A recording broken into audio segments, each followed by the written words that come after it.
Hey, brown girl.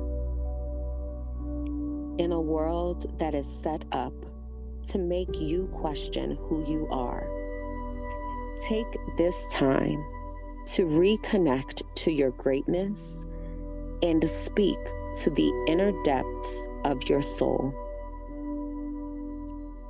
Your grace is undeniable. Your confidence is envied. You radiate and shine in every space you occupy.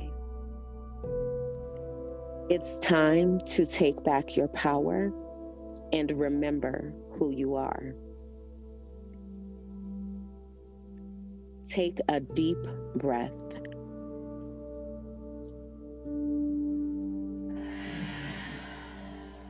Release all doubt and repeat after me.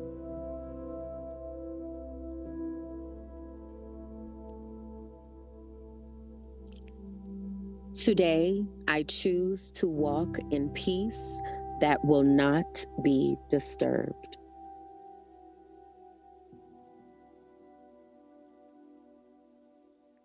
I will allow my mind to exist in my unlimited future.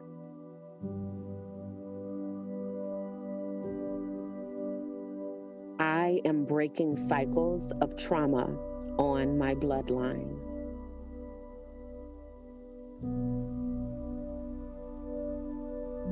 I will take up space without shrinking.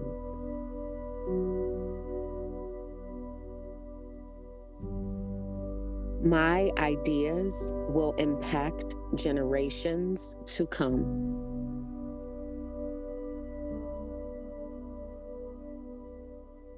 I belong in the rooms that I walk into.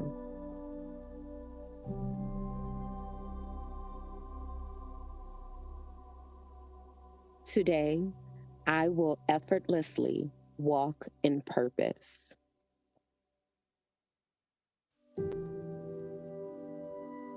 I attract peace and abundance.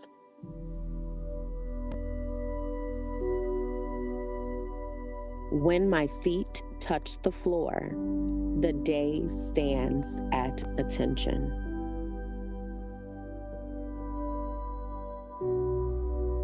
I am calm, confident, powerful, and filled with love.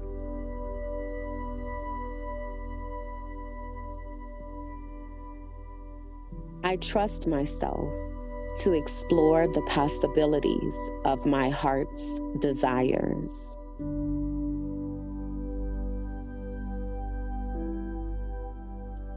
Today, I rise with the power of my ancestors. It is okay to rest from productivity.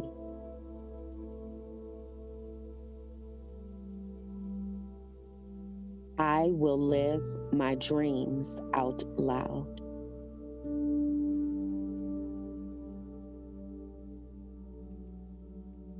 Creativity flows effortlessly through me.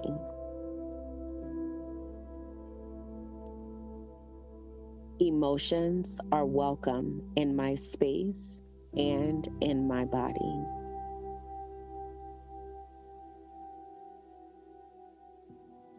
I am overflowing with abundance.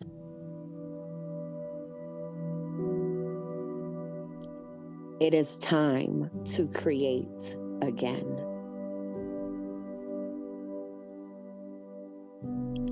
It is time to dream again.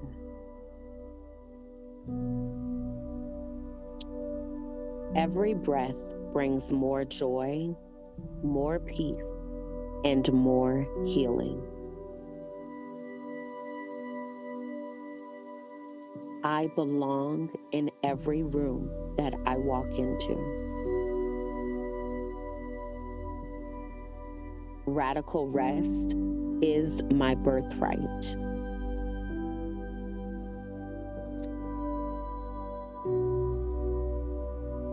Inhale confidence and exhale doubt. Today, I choose gratitude. It is okay to not be okay.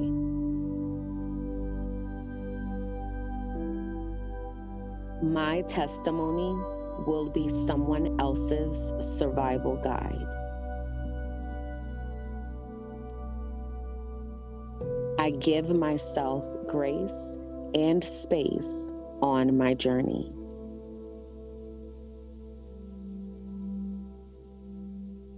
I show up every day as my full and complete self.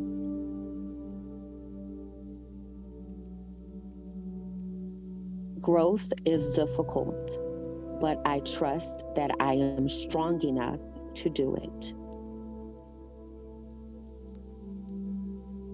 I will always be enough.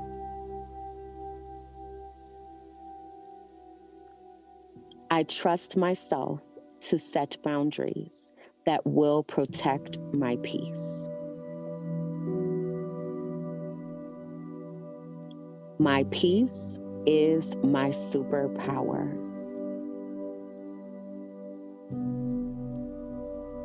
Every step in the right direction is a step in the right direction.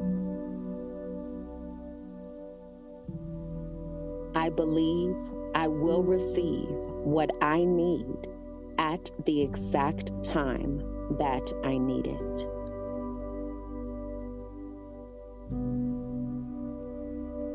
Someone smiled today because I am still here.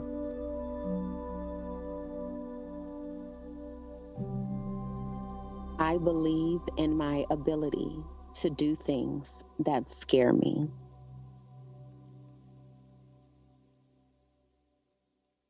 I put out the energy I wish to receive.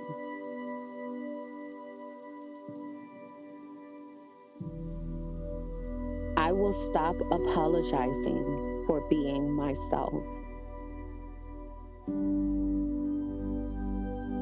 My mistakes do not define me. I was put on this earth to walk out my unique purpose. I let go of drama and embrace peace. I am attracting people that align with my peace and my joy.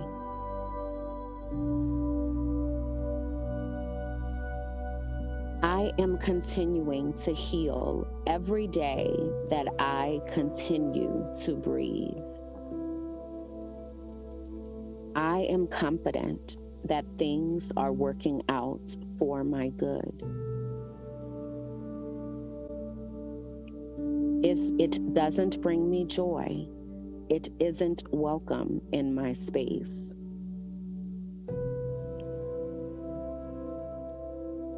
I only strive to be a better version of myself. As I walk, I shine my light on my journey of purpose.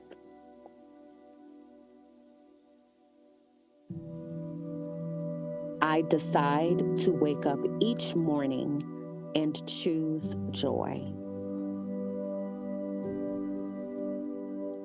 I am manifesting my happiest self.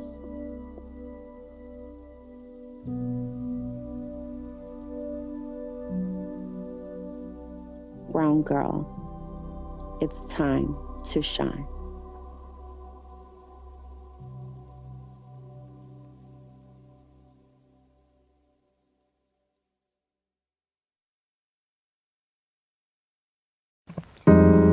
Hey y'all, I'm Kimberland, and this is the Frolicking Truth, a soft space for Black women who are tired, brilliant, and ready to heal. Here, joy meets justice. We calm our black ass nervous systems. We unmask and we leave behind whatever that is trying to kill us. You're seen here. You're safe here. And you don't have to do this alone.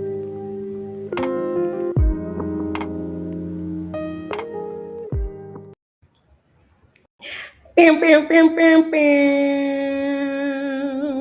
I'm so excited to be here. Hello again. Welcome to, we got the air horns outside. Outside is so lit right now. It is so lit outside.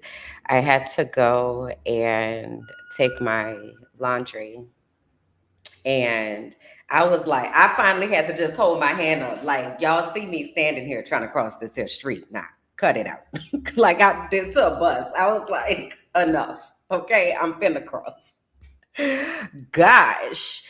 So outside is, hey Sarah. Outside is really, really active on this Saturday. And so I guess they'll be chiming in as we are here because they blowing them horns like they going out of style. Okay, so just count it all a part of the ambiance. Right. But yeah, so hey, welcome to the Frolicking Truth. Come on in, take a seat, get comfortable. I'm really excited to have you here with me today for episode 59 of the Frolicking Truth podcast for Black women who are tired, brilliant, and ready to heal, where joy meets justice and our nervous systems get free. It is okay if you don't identify with any of those descriptors. It is absolutely fine. I just ask that when you are in this space that you come ready to listen, ready to learn, and ready to support. So, hello again. My name is Kimberland, and welcome to my world that I have over here. There's a lot of things that I want to share about what is going on over in this universe. The first thing that I want to share is I am like actively what I want. I guess the word is reintegrating. Maybe that's the word. I am actively reintegrating my life back into my life. I left my life for a little while, which is how Minding My Black Ass Business got born. And I'm actively like reintegrating back into Kimberland Jackson. And what does that mean? And it is a very interesting process, honestly. Um, so anyway, I'll get into that more a little later. But I brought that up because I am streaming on Minding My Black Ass Business right now. But I'm also streaming on my Kimberland Jackson page. If you're over on Kimberland Jackson, my invitation, because nothing's really over there. Nothing's really over there. As you can see, the last videos that I made over there were in 2020. And it was a series of videos where I was like, hey, y'all, shit's about to go really, really crazy. And you know what we need to do? Figure out our gifts so that we can be in place to do what we're supposed to do because shit's wild right now. It was in 2020 in the middle of the Black Lives Matter movement, and I was in Tampa at the time. And the block was hot from all sides. Okay. And yes, I made this series of videos. So that's the only thing that's over there on the Kimberland Jackson page. Not to say that you shouldn't go watch it. You absolutely should, because it's proof of what I was saying 6 years ago, right? But I'm figuring out what I want to do with that page. And so I'm trying to provide bridges to understanding as well as figure out what I'm doing with my life. Okay. Because Minding My Black Ass Business has become much larger than myself. And it has evolved beyond Minding My Black Ass Business into the archive, which is our Patreon community. And so I'm trying to help people navigate, because I know if you don't have directions, you could come over here and you get confused. But what I want you to know, it's a good time. It's a good time. And I want you to look around. I want you to get connected. I want you to be involved in the things. Okay. So I am going to give the updates and announcements so you'll know what's going on right here up front. If you're watching this in the replay, okay, you can fast forward through this if you want to, but also I'm trying.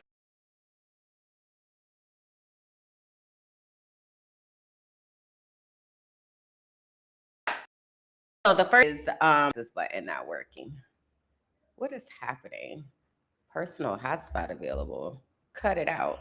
Okay, so anyway, I do want to give an invitation for y'all to join us in the archive. When you see the little symbol with the P, those are Patreon exclusive, archive exclusive spaces. So when you see that come up, if it's something that you would like to be involved in, then that means that that's happening in the archive. So just kind of you to navigate around here. But you can join us in the archive. It's $5 a month, and that $5 goes to support the work that we are doing, these spaces that we're building out, making sure that we have systems in place to make things sustainable and things of that nature. We are a community of creatives. People are building out new universes as we speak. So it's a really cool place to be and connect with community. I do want to let you know it's under construction. All right. So we getting everything together. So just be patient, give grace. All right. Just want to let you know. But that also means that everybody that's in there has the opportunity to be a participant of building out a space that will be able to provide a network of support for all of us. So I want to pause here and give you a chance to take a picture of our August events that we have going on. So we're halfway through the month and there's still a lot more going on. So I'm going to pause here and let you do that.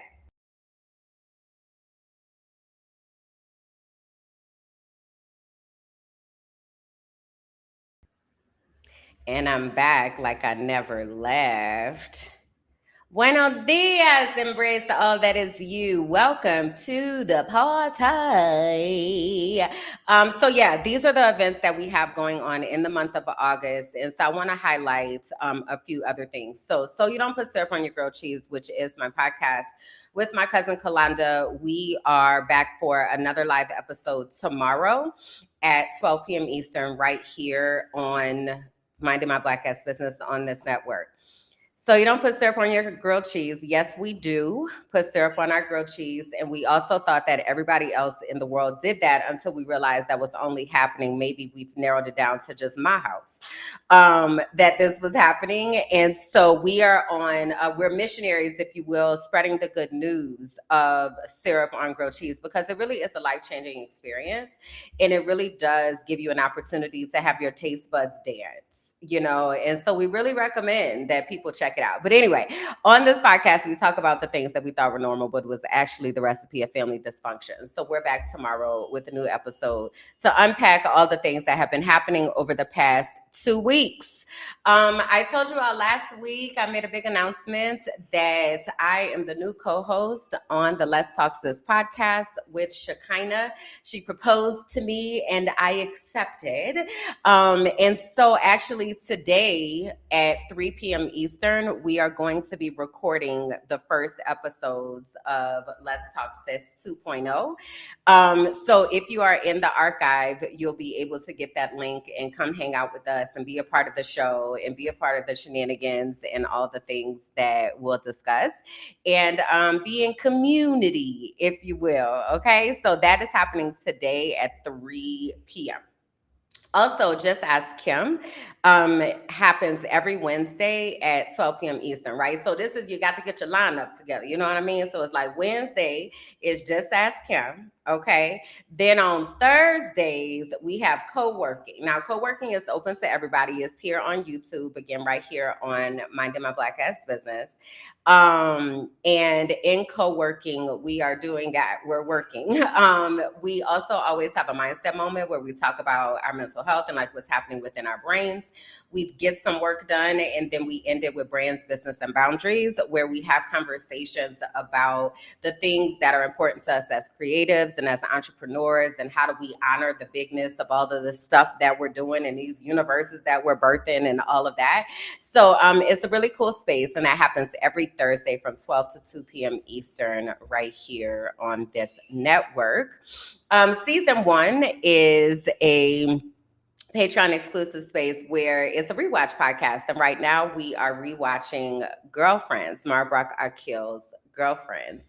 And we just had season 1 last night, and it was a good time. We watched episodes 11 and 12. So it was about the list, and I forget what episode 11 what the title was, but we had a really good time talking about relationships. A lot of the themes that were coming up, I was like, I'm gonna be talking about this tomorrow. So it's a really good time to not just look at things from the entertainment lens, but also a chance to discuss things like production and wardrobe, relationships, friendships, and all of that. So we are there every second and third Friday, and we meet on Zoom. And so you can be a part of the discussion. You can listen to the discussion. Like, it's really up to you how you want to roll with that. But we do that. Hey there, let's talk, sis. Got to have the lineup together, baby. So I also want to remind you. So remember, I said, let me go back when I was like, mark your calendars. So this is Wednesday events. Okay, it's just Ask Kim, and this is a space where I'm giving behind the scenes information, and also like we can just kind of talk and question and answer. Thursday co-working, second and third Fridays, we got season 1. Okay. Saturdays, we have the Healing Circle. Now, the Healing Circle happens every second Saturday of the month.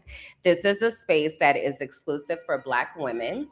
And it's a space for Black women to reconnect to their bodies and back to their breath so that they are able to move the energy that we collect moving around the world, that we're able to move that energy through our bodies. So this is in partnership with Vanessa, who's the well educator, and she's a trauma informed yoga specialist. And so she leads us through breath work and yoga and the centering, if you will. And then we always have some type of discussion prompt or meditation moment or an opportunity to go a little bit deeper. So if that sounds like something that you would love, or someone you know would love, please send them in our direction. You can register at tinyurl.com/Black Women Healing Circle. I mentioned last week that the Collective Exchange is going to be going live pretty soon. And the Collective Exchange is a space for us to post opportunities for people who want to be in support of the work that we're doing. So we rely heavily on a barter system here in our universe, because sometimes money gets in the way of things. And so we have very intentional conversations about what this would cost monetarily and what would that be exchanged for and what that looks like and sounds like. So we're going to be posting those um, those positions and opportunities really soon. So I'm just kind of letting you know that it's going to be going live. And then that'll be a place where you'll be able to look and see if you would like to partner with us on any of the things that we have going. I also wanted to give y'all a heads up. So Labor Day weekend is going to be lit over here around these parts. Okay. It's a lot of things that are going to be going on. All right. So that Friday of Labor Day weekend, and when I'm mentioning Labor Day, I'm talking specifically to those of you who live in the US. If you don't live in the US, this is the first weekend in September. So Shekinah and the Let's Talk Sis sisterhood, they are hosting us in a First Fridays Girls Night In. Did I show y'all the Francesca? Did I let y'all see Francesca? I don't know. Hold on. Let me let y'all see Francesca right quick. Hold on a second. Because you need context. Let me pull up Francesca.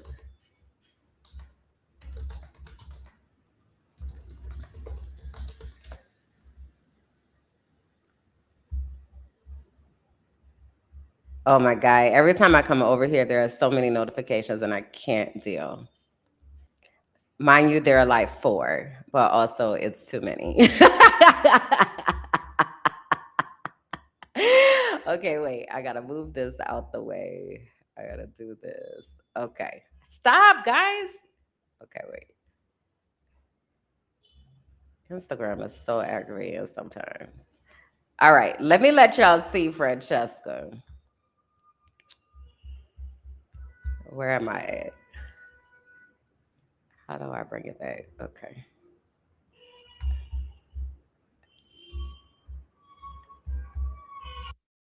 Thank you, Queen Pin Francesca Red Lip Esposito here. We're here at the girls' night in. Gonna make some pasta. Okay, now listen, I've never done this before, okay? This is a recipe that came from the boss lady, all right? So we're using like about 3/4 cup of flour to an egg, okay? You put it in the well and you can see it wasn't working out so well for me, but I saved the day, okay? You know, I'm Francesca, the queen pin. I got this. You feel me?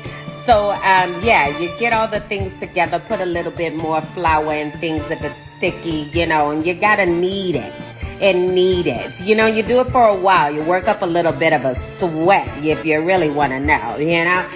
But if it's a little too sticky, you just put some more flour on it, okay? And it'll be just fine. It'll be totally fine. You just keep working it and doing the things that need to get done, okay? Oh, I didn't show you. You gotta put a splash of olive oil because we're Italian. What else do you expect? Now you let it rest just for a moment, you know, maybe about 30 minutes. Let it rest the same way Paulie's resting at the bottom of the river. Now, I don't own a rolling pin. Okay, I don't own a rolling pin, but I had this cup that I could use. Okay, you just need you a flat container, if you will. You know, get your rolling on. Put some more flour, a lot of flour we had to use here to make sure it's not sticky. Okay, so we roll it out, get those biceps and triceps going in case you gotta put somebody in a headlock. You know what I mean? You never know. So, yeah, so I rolled that for a little while, and then you gotta flip it, toss it, flip it up, reverse it, you know, all the things, a little bit more flour, okay? Then we roll it up like a cinnamon roll. Now, in hindsight, I would have cut off those raggedy edges, but it was my first time. Forgive me. Look at me, y'all. I got a noodle. I got a noodle. Matter of fact, I got a whole bunch of them, okay? You see me? I made the noodles, all right? So then you got to make it real pretty so we can take a picture. You got to have evidence and receipts. People will say that you lied, okay? So then I put it all together and let me just hush so you can see.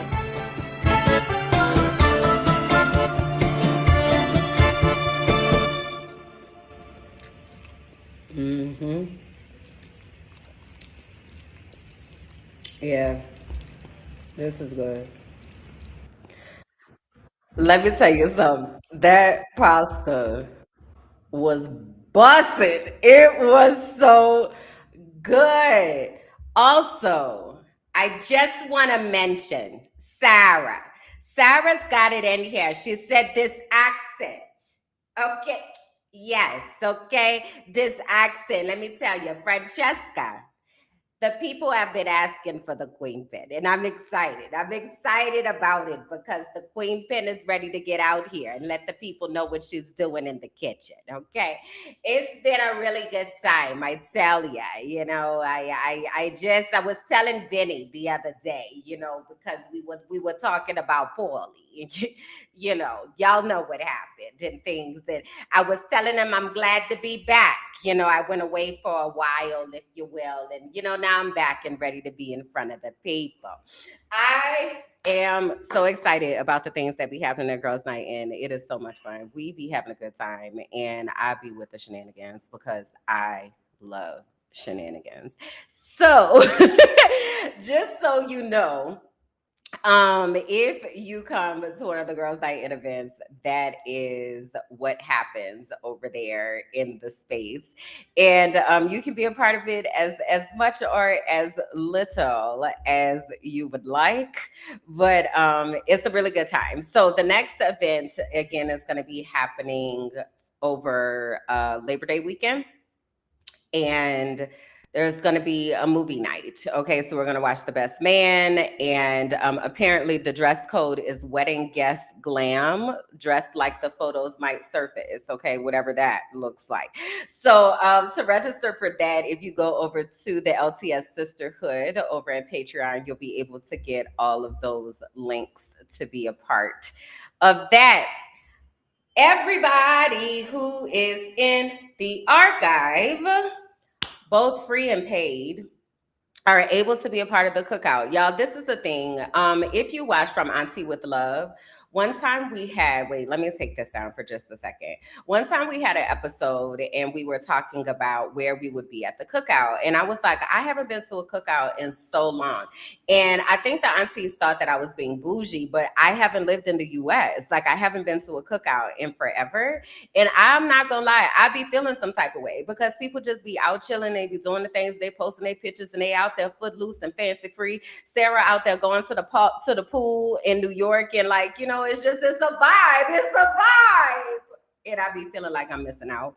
So we are going to host a virtual cookout day party so we can connect virtually about the things. So we're hosting a virtual cookout on Sunday, September 6th. That's the day before Labor Day if you live in the US.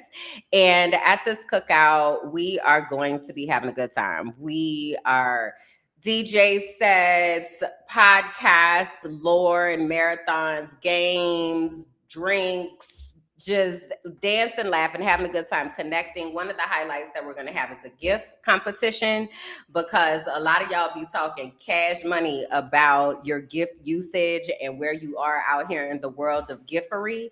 And we need to give y'all a chance to shine. Okay. So we're developing that out. And then we're also probably going to test pilot the spades classes. Okay. There are people who have expressed interest in learning how to play spades in a safe and calm environment. And I second that emotion. Okay. So we are going to, I'm looking for the right platform. So I'm hoping that I'm able to do it the way that I want to do it. But at the very least, we're going to start unpacking the trauma that we carry in regards to spades, y'all. I had asked people, it was a post somebody had down on their I talked about it here on one of these episodes. Somebody had posted on their Insta page and they were like, the trauma of not knowing how to play spades or something like that. And the number of people that were in the comments, because I was like, if I hold something to teach y'all gonna come. And it was like, so you could be cussing at me, I ain't finna be having. Hey, relax. Don't nobody want to cuss at you. Don't nobody want to. I just want to help. I just want to help so we can save the recipes, y'all. We losing the recipes. Okay.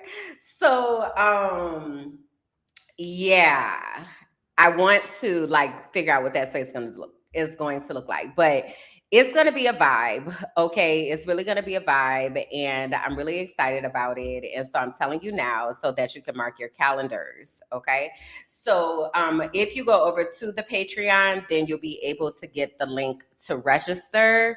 The post will be pinned in the Patreon. So if you go to patreon.com/minding my black ass business, even if you're a part of the free Patreon, you're able to be a part of this. This is our invitation for y'all to come into the yard, if you will, and see what we got going on, meet other people, meet people that may not necessarily have their universes built out yet. Like, this is a chance for us to come and chill and hang out and have a good time. Okay. So wanted to let you all know about that. Again, that's on Sunday, September 6th.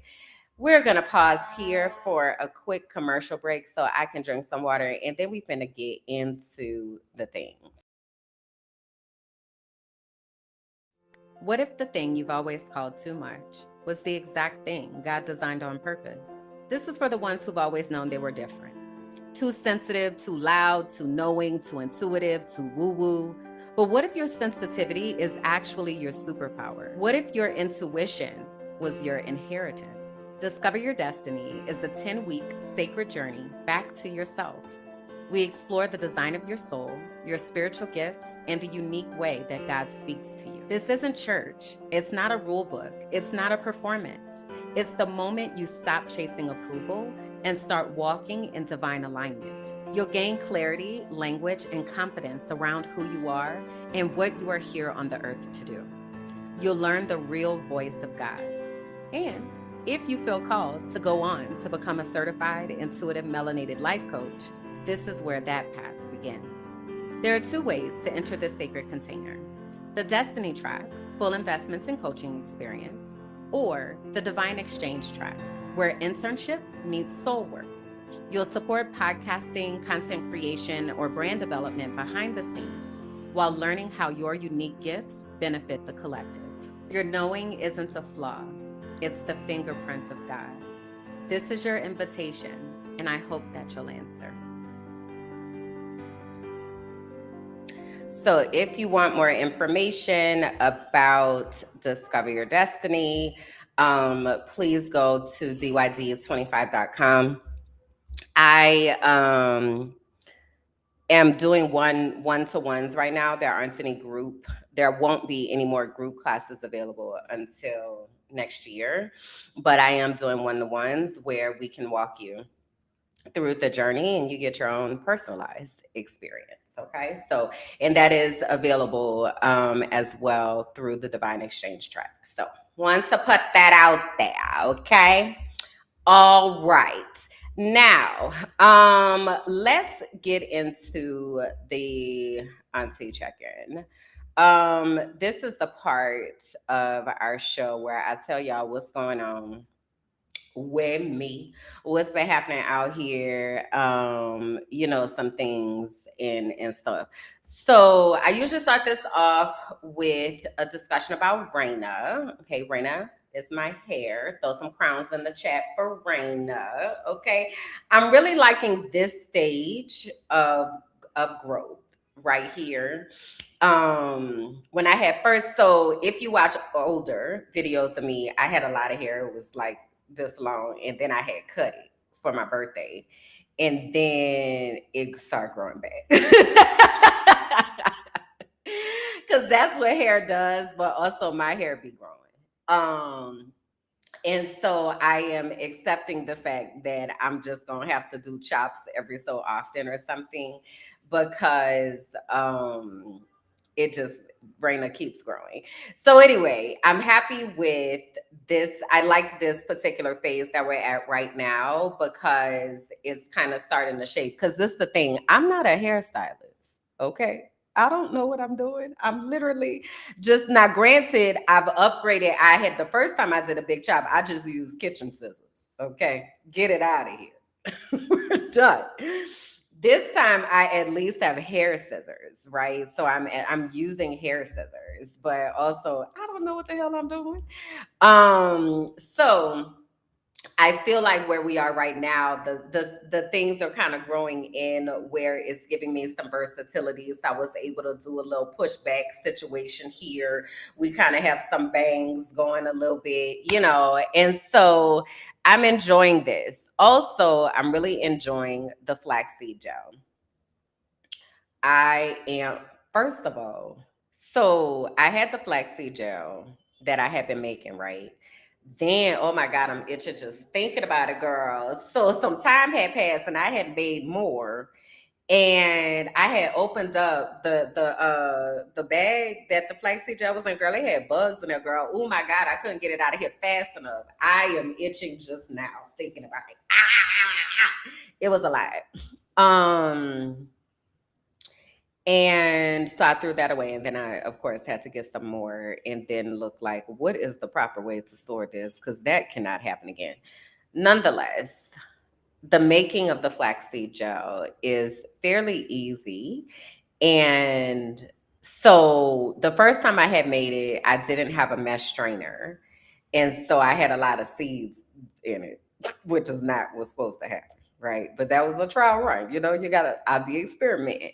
So then I also don't like the stocking thing. My fingers, somebody made a comment on Facebook about Francesca's video. And she was like, you're trying to be all dainty with your fingers. You got to get in there. And this is the thing. This is the thing. There's a clip on So You Don't Put Syrup on Your Grilled Cheese where I'm talking about finger meat. And I was like, I be trying to use as little finger meat as possible. I don't like for my hands to be dirty. Like, I'm a chronic paper towel user, I'm a chronic wash your handser. It's very difficult for me to exist in spaces where my hands have to be dirty. So I'm always looking for an alternative of how I can interact with this with the least amount of getting my hands dirty. Um, and so it's funny that was because that's that tism, that OCD. Like, it's just a lot. Even as I'm sitting here talking about it, I feel it on my hand, my fingers. Also, though, that pasta was busting, so it's worth it. It's worth it. That pasta was busting, and I didn't even have a rolling pin, and I didn't even know what I was doing. Now I kind of know what I'm doing a little bit. That pasta was busting. I had wound up getting some more pasta from the store. I had bought some because what had happened is I didn't have. There are so many parts of life that I be thinking through logisticals that people probably don't think about, and I just dare to say the things out loud. But when I had went to the grocery store the other day, um, the only egg size that they had was 30. 30 eggs is a lot. I really don't even actively eat eggs like that. Eggs come into play, and also Shekinah, I know, I'm sorry. Trigger warning. Somebody put when we're done talking about eggs, put eggs in the chat so Shekinah knows that we're done. She doesn't like eggs. But I only use eggs for French toast or if I'm making pasta now. But like, and every so often, if I'm saying to myself, I have to have some form of protein. Like, come on, girl, you got to have something. So then I might do French toast and have an egg on the side, right? But 30 eggs is OD.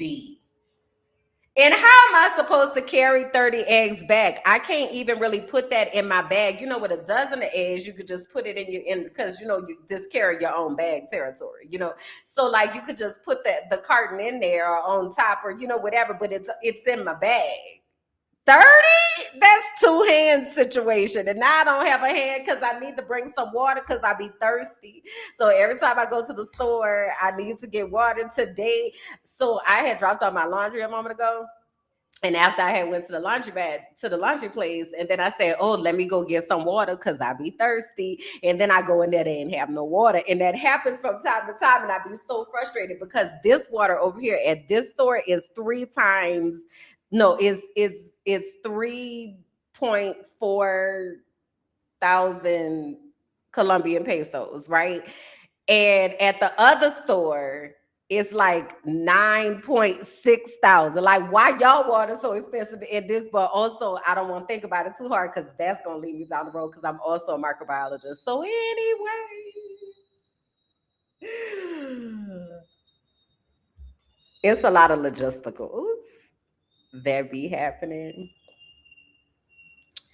And it's a lot. I don't even know how I got there. I don't even know how I got there. But these are the things that I be thinking about. Let me try to bring it back. I had to get that all out, y'all. It'd be a lot, and I'd be carrying all this by myself. So you're welcome. You're welcome for the deposit of all the thoughts that you don't feel like you've gotten to say out loud because this is not a unique experience. I know it ain't. This is not a unique experience. There are people who have the, especially about having to feed ourselves every day. Because this is the thing. I am so sick and tired of having to figure out what to eat every freaking day. Every day? This is so stupid. Like, I hate it so much. Also, I love to cook. You know what it is? It's really the washing of the dishes. It's really the washing of the dishes. I was also kind of tortured. Oh my God, Sarah, wait, I'm gonna get back to this comment just a minute. I was tortured about washing dishes. That was my chore when I was a child. And it's so crazy because I remember being a little girl and wanting to be so excited about washing dishes. I remember getting the chair from the kitchen table and standing on the chair so I could reach, so I could learn how to wash dishes. And then it turned into a slave task. And I hate it. I hate it. I hate it so much. And so when I'm thinking about what I'm going to cook, I'm always thinking about what is the thing that I can cook with the least amount of dishes because I'm tired of washing dishes. Okay. Hey, twin. Sarah, let me come back to this right quick because this is the thing. Sarah said microbiology plus COVID era really took my hand washing OCD to another level. Y'all be acting like y'all ain't never grew bacteria before, bro. How are people out here moving like we didn't experience COVID?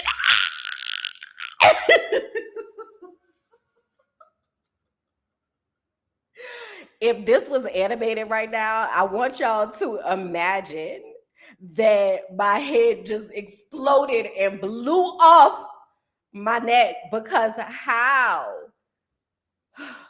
I need to drink some water.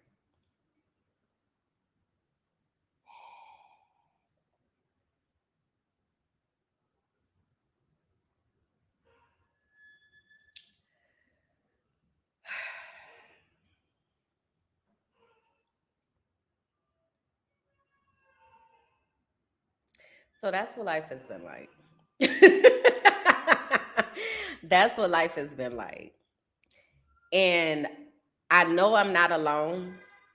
So when I find somebody who gets it, I know that you get it. I know that you get it because COVID's still here. It's all kind of cooties and things out there. It's all kind of cooties and things out there. Okay. And I have to like actively not go super hyper, like extra. Like I actively have to divorce what I know on a daily basis to be able to exist in the world because I see things. What we was watching I think it was at season one, and they were depicting germs, and they were showing it was a commercial, and they were showing the germs, and the germs were green. And the question was asked, why are they showing the germs green? When I tell you that's literally what I see, that I be seeing in black light, that I see the the microscopic organisms. I see them. I know they're there. I know you can't see them, but I know that they're there. Also, put this in the storyline, Shekinah. I see it, and I just don't understand how other people don't see it because we've had opportunities to see it. And then I'd be like, who was your science teacher? Did you take biology?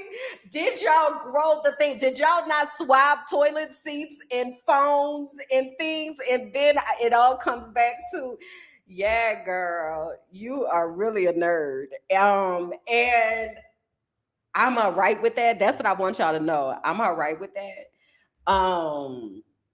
And it's interesting how you are perceived versus how one perceives themselves, right? But like I'm totally cool with it. It was more like I didn't know where my people was at. Like, oh, we over here. The fuck's up, y'all? it was like that. So I want y'all to know that. Okay.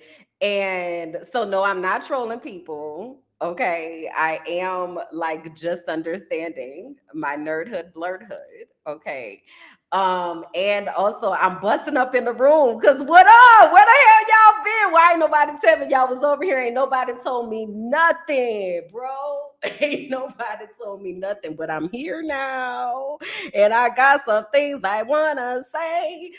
Oh my God, I'm doing the most today. You're welcome. So, I have embraced a few things about myself. I have embraced that I am officially a blurred, and I'm like, how did I miss it? But also, hell yeah, okay. And I've also embraced that I'm officially what the people call crunchy, and I'm also okay with that because. Um, I be in the comments, y'all. I really be conducting experiments, which is so crazy. Rolando, I appreciate you, twin. Twin said if I would have met you sooner, I would have put you in Blur Gang. I feel you. And I need you to put me on. You know what I'm saying? Like I need you to walk and be like, y'all, this twin. Okay. She a OG, but also she been looking for us. Twin is here, you know. Yeah. And so then the next community is the crunchy community. And the crunchy community, she said, you're a potato chip with flavor. Let me talk about potato chips for a second. Because I'm not really I think you did this on purpose. I feel like you would be like, if I ask her this, she finna go on another tangent. Also, I am. So my favoriteest potato chips in the whole wide, wide world are salt and vinegar potato chips. Salt and vinegar potato chips are the best potato chips ever made. And then if you could get like kettle salt and vinegar potato chips, I love them so much. They made me happy in my spirit. If I cannot do salt and vinegar, there was a time in my life where I was willing to go barbecue.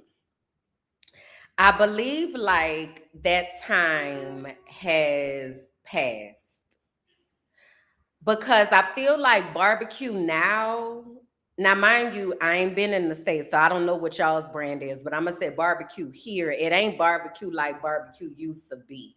And it's probably a different flavor because they use real ingredients here and stuff. So anyway, tangent. So now I'm more of a plain chip girl. Now, this is the thing. The only time I really find myself eating potato chips now is if I am having two things, either avocado toast or tuna fish. Other than that, there is no place for potato chips. And they that like cuz I'm not a snacker like that because I eat snacks, but also I waste snacks because I be off of something. You know how people be saying they on the kick right now? Like I be on the kick and then I get off it. And so now I have to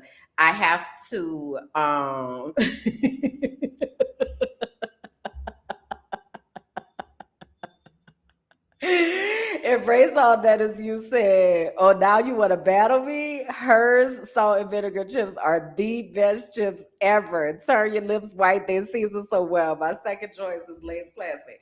I agree. So yeah, I'm a contextual chip person. You know, because but now I tell you what I will tear down is some fries, baby. Oh, I will eat some fries. Fries are something that are like a constant stay in the freezer. I love fries. Okay, but anyway, no, that's not what I meant when I said crunchy. Also, hey y'all, if you watching and you're able to come into the chat, you come into the chat and talk to the people. And thank you for being here. Make sure y'all press the like button and do the things and tap the screen and stuff. You know, the stuff. Thank y'all. Um No, that's not what I mean by crunchy. What I mean by crunchy is that I mean holistic. I mean aware of what is they I think they call it crunchy because they related to granola, if I'm not mistaken. I could also be making this up, and this could be my own understanding of what this has meant. But when I've heard people use it in context, they say crunchy are like people that are into plant medicine, people that have done ayahuasca, people that do yoga, while it's basically like people that don't want to have prescription medication because for whatever reason they don't trust the government, or they just don't want to have things in their body that they don't know what it is like. So that's crunchy, and I'm all right with that, because also I have picture evidence of what I used to look like when I lived in the US. I have picture evidence. I've lived my life, and I know who don't be busting it down at the gym is Kimberland Jackson. Ever. I mean, ever. Now, am I just sitting sedentary, never moving? No, I be doing stuff, but I ain't been out here busting it down. I'm also not counting calories and things. Am I aware of what I eat? Yes. But the difference is the food is real. They got seeds in the bananas. Y'all knew that? Did y'all know they were supposed to have seeds in bananas? I didn't. I'm just asking. So that's okay. If I'm crunchy, that's no problem. I'm very okay with that. Now they're having a fried discussion. Hold on, we gotta weigh in. Um Fries are the only goated food. It's the only thing I don't hate making time for to eat. I feel like fries are also often available in spaces because, mind you, I don't eat meat. I do eat seafood and fish currently, for however long that lasts. But even if you go to a burger spot, whatever, like fries are often available. And if they don't have fries, they got potatoes. Can y'all cut me up some potatoes back there? Thanks. And so yeah, I feel like they're often a safe food for many. I only eat fries one at a time and apply ketchup on each fry. It bothers me to see people stuff more than one fry in their mouth at a time. Interesting. I am a single fry eater. I'm a dipper. So I don't like having the ketchup drizzled all over. I don't like things all over my fries. I wanna control what I put. So when I'm eating fries, I need to have like my now I'm a saucy bitch, okay? I know some of y'all don't really like sauce and y'all don't really like sauce and things. Also, is ketchup a sauce? I don't know. But listen, I like to have my containers of my different sauces so I can try them, and I can try them in the combination that I want to have them, because they like fries with sauce here. That's something that they do. And I'm all right with it. But don't put it all over my fries. Let me do that. So just give it to me on the side, and then I'll hook it up like that. So yeah. No soggy food. Yeah. Contains sauce.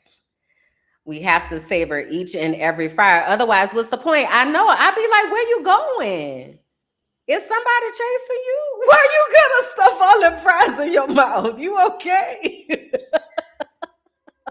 But that's how I eat my food. I don't know if y'all remember, they had a TikTok trend a long time ago, and they were talking about the partners. People were eating, and like the they would eat the wife would try to eat at the pace of the man, and then the man would try to eat at the pace of the wife, and usually it was that the men were scarfing down their food without even hardly freaking chewing.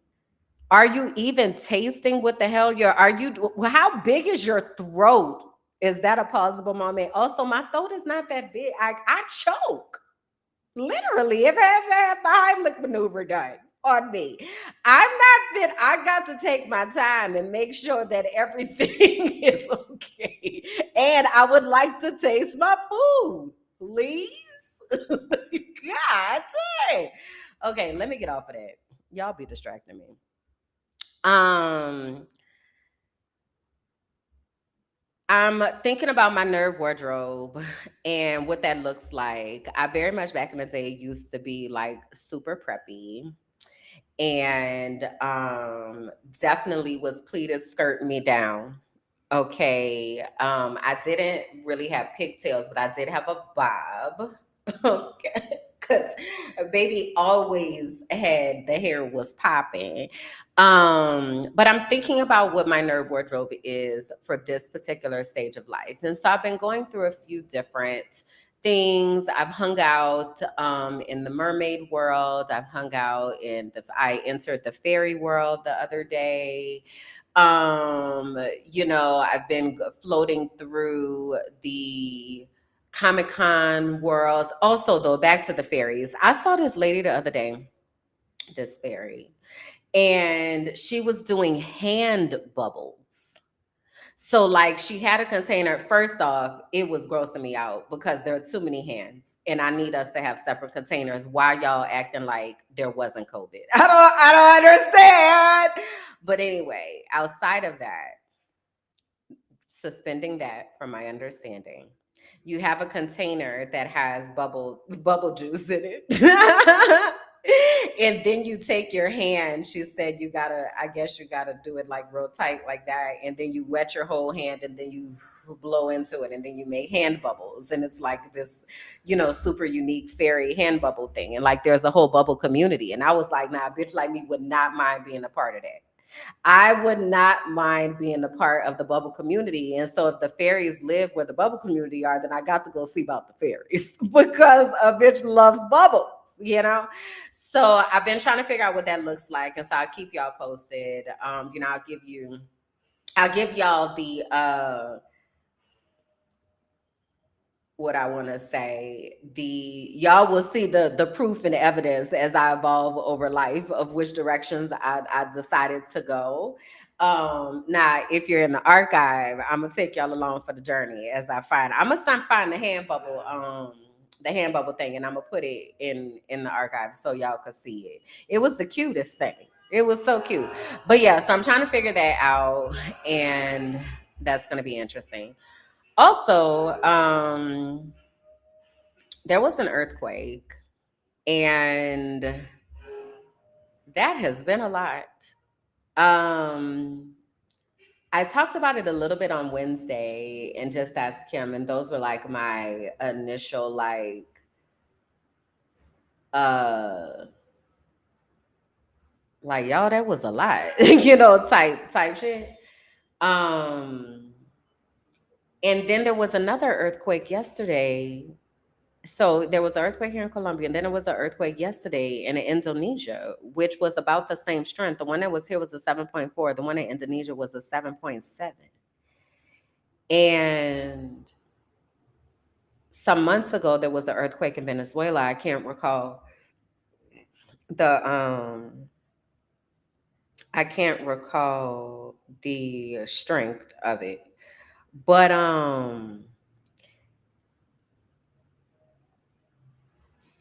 it's a lot to process. So was the area that I'm in impacted by it, not with structural damage.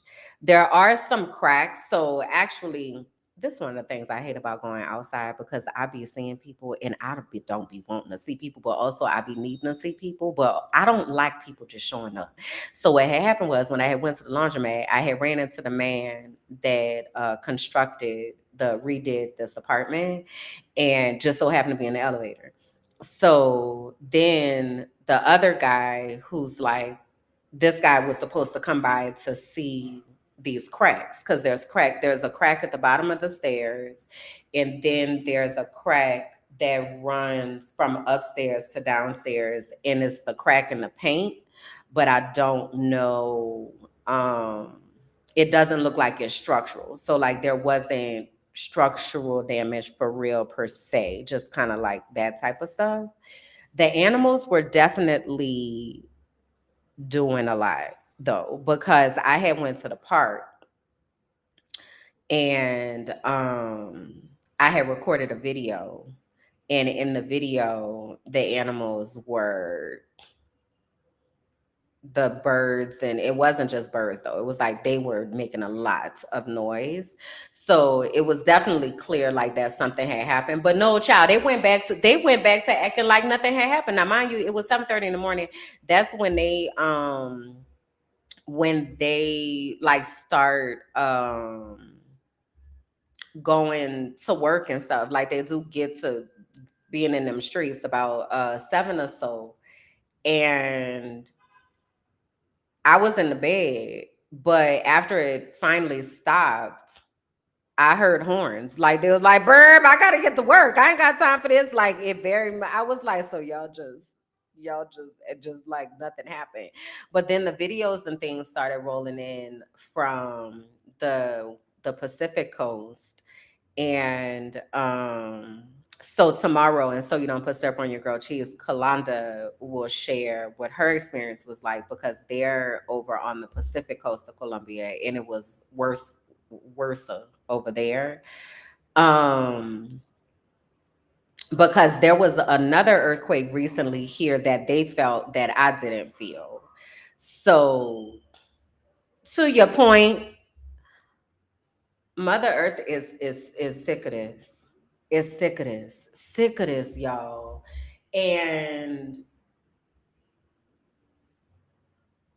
it's a lot. Like it's a lot to process. And I'm a scientist, right? So I'm a biologist. I have not spent a lot of my life looking at things necessarily through a biological lens, especially once I honed in on the practice of education and like the actual science of education. I kind of stepped out of the biological sciences world. But as I've shared, I've recently come back to myself, and taking a moment to look around at what is happening on the planet is it's a sobering thought, because the planet is literally enough. Like it just feels like it's like enough. And I remember I was watching something one day, and this lady was talking about the trees. And she was saying that if you go into like wooded areas, there are trees on the outside that act as gatekeepers. And so sometimes people trip on a root, on an exposed root when they're walking in and all that. And just this morning, so I was in the comments. I was in the comments because it's been a lot of discussion. I'm not going to get into this here. I don't know where I'm going to get into this, but it's probably, if anywhere, it's going to be with the archive. But there was this video, one new ager versus 20 Christians on Dr. Daff. And I've mentioned her program before, because I had watched an episode where she had people who were into holistic medicine and Western medicine, and they were talking. And I talked about it here on the Frolicking Truth. And so this is that same channel. She does a lot of these panel 1 to 20 situational things. And so I watched it because I saw they talked about it on Here's the Thing, and it was all over the internet and all that. And y'all know I don't like to do things that are popular, but also I am actively deconstructing things, which is what I'm about to get into in a second. Um, I'm actively deconstructing things, and it is making me hyper aware and able to see the vortex of religion, and specifically I'm going to speak to Christianity because that is the one that I have experience with. I have not had experiences with other religions, so I cannot speak to those. But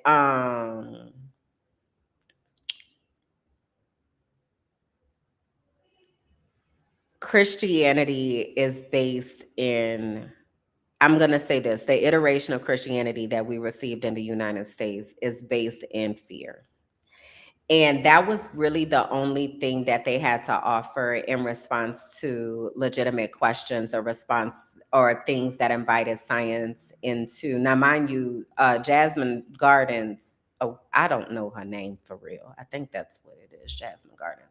She is not a scientist.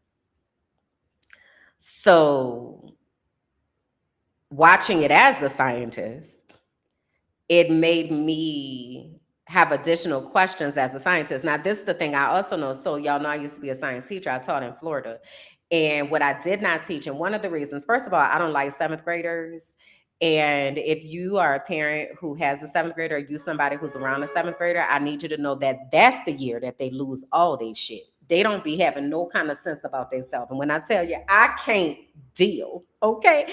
But one of the reasons I didn't teach seventh grade is because seventh grade there was always some type of evolution controversy where there were parents who were opting their kids out, and I didn't want to deal with that. I was like, take me out. I know I don't ever have to have that as a part of my curriculum.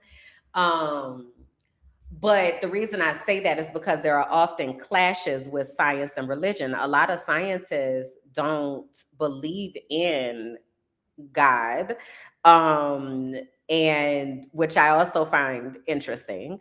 But because science is very much practical and data driven and all of that, right? So, um, also as a scientist, you're curious. That is a scientific habit of mind, is curiosity and asking questions. And when you ask questions, and especially in religion, Christianity specifically, you're going to hell if you ask questions. That's what I need to know. Questions are not welcome. You don't ask questions. Also, with the overlap and intersection of those of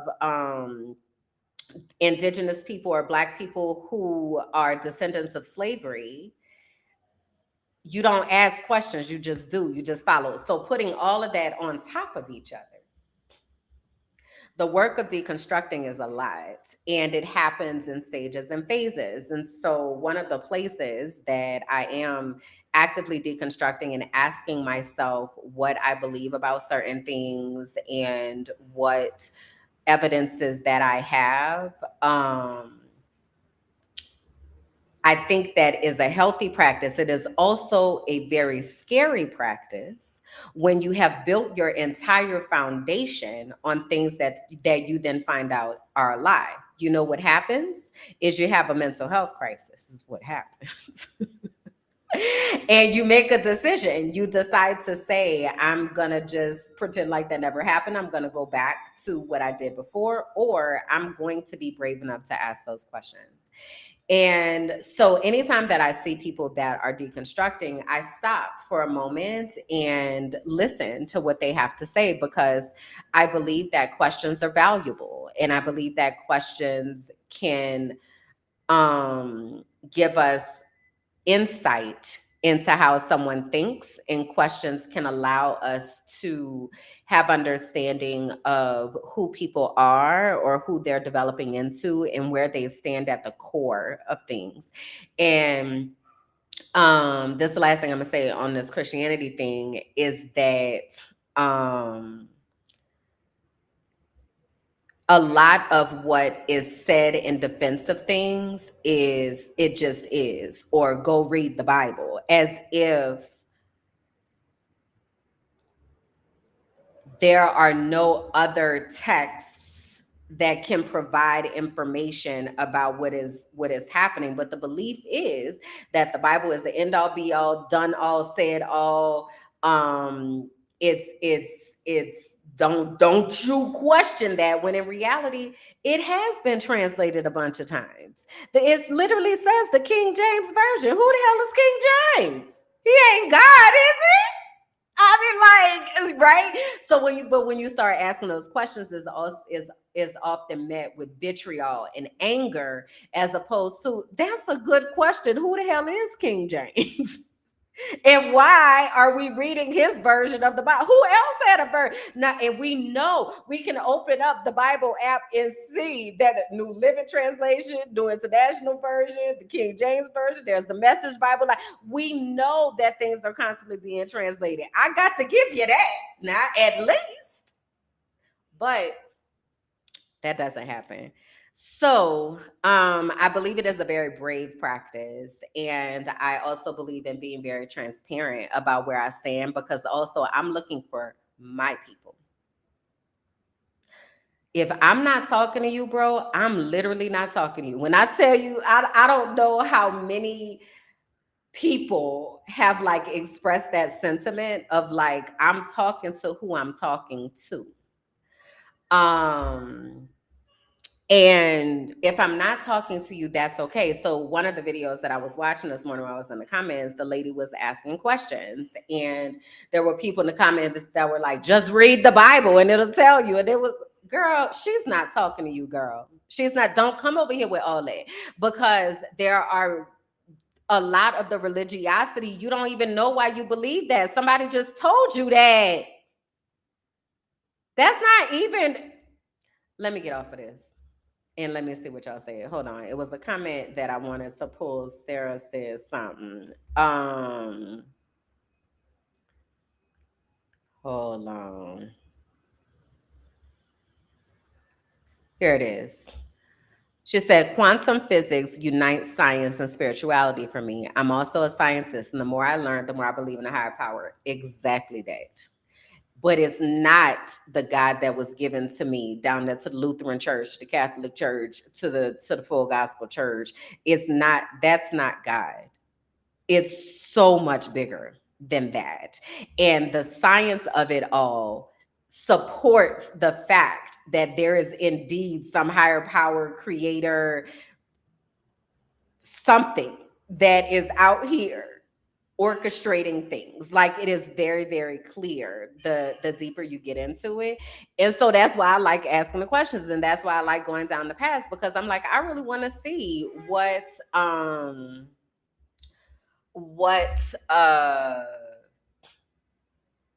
what my spirit leads me to, what this journey, where we wind up going. Because what I also know is I'm not the first one to take this journey. I literally know that I am following, like, when I be talking about leaving breadcrumbs, in my case, sunflowers, I'm literally following a path. Like, there are literally signs that are like, yep, yep, just keep going. I know you ain't seen a marker in a minute. Did y'all ever watch True Beverly Hills? Oh my God, I love True Beverly Hills so much. I'm about to cry just thinking about it. Oh my God. It's cookie time. It's cookie time. It's cookie time. It's cookie time. It's cookie time. It's cookie time. It's cookie time. It's cookie time. Them damn red feathers, they had took down some of the markers, and they was turning the markers in other ways. And guess what? True Beverly Hills still came out on top. Okay. That's what made me think about that. Anyway, I very much know that I'm on a path, and I'm deconstructing, and I'm following wherever it might go. And so one of the places I just recently wound up in was in the space of relationship anarchy. It's what it's called. Relationship anarchy. Now, the way that I wound up here is I was talking to someone about um oh, y'all didn't do True Beverly Hills? That's sad. It was a good time. I feel like me and Kalanda used to watch True Beverly Hills all the time. I used to love that movie. Anyway, relationship anarchy is something that came into my understanding because I was talking with someone and they asked me, I know what the conversation was. The conversation was about how I, as a single person, am often deprioritized in people's lives because they are in romantic relationships. And so basically, I feel like people, the setup in life is like, you're going to have these friends and then over time you're going to get married and you're going to have kids and then your friends might change or whatever, right? Now, I believe as a little autistic girl that I perceive that as we'll change together. But what I grew to learn over time is that because I did not live a life where it aligned with children and marriage, that I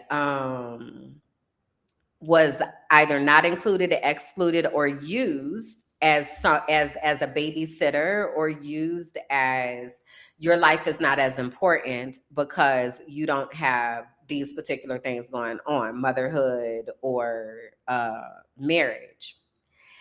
And so what happens for me, and I know that parents and anybody who's in a live-in relationship, whether that's a marriage or not, but definitely a marriage, that there's a lot that you have to do and manage or whatever, right? So I give you that. And also, my life doesn't work on that schedule, right? My life has never been centered around children. My life was centered around my dog when he had to go out and when he needed to eat. But no, I don't live a life where I'm home by 5 and dinner's on the table at 6. And like, no, I'm working until 10 tonight. And tomorrow, it was really weird, the expectations. And I'm speaking about multiple instances of this happening over my life where people would use me as the single friend or the one who stands in the gap, but like my things aren't as important. And like, mind you, my calendar be off the chain, has always been. I've been fired as a godparent because I couldn't be a babysitter because somebody called me at the last minute and was like, hey, can you watch the baby? No. Like, my life is not set up to do that. Like, so anyway, so we were having this type of conversation. I was basically saying, something that I've had to accept in life that happens and that I don't want these types of relationships is that once someone gets into a romantic relationship, they just abandon the friendships that are in their life. I've also talked a lot about Dr. Joy's book, Sisterhood Heals, and Dr. Joy talks about in her book how we prioritize romantic relationships and then we leave our friendships like they never existed and never mattered.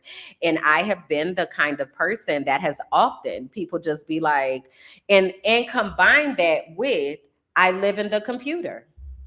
So you can just turn me off and forget that I even exist. You don't even have to acknowledge my existence if you don't turn on the computer today, because you're not going to see me in a grocery store. You're not going to see me down to the park and at the party. I don't exist.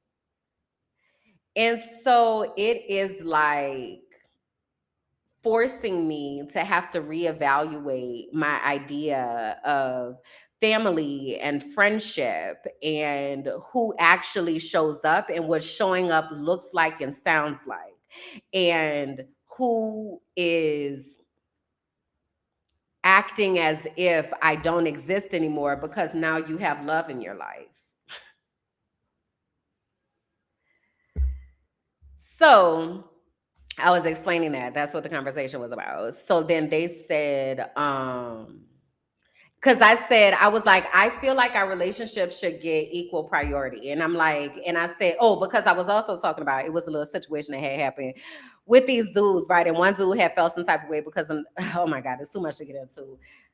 Anyway, something had happened and somebody was feeling some type of way and I felt very justified in what happened.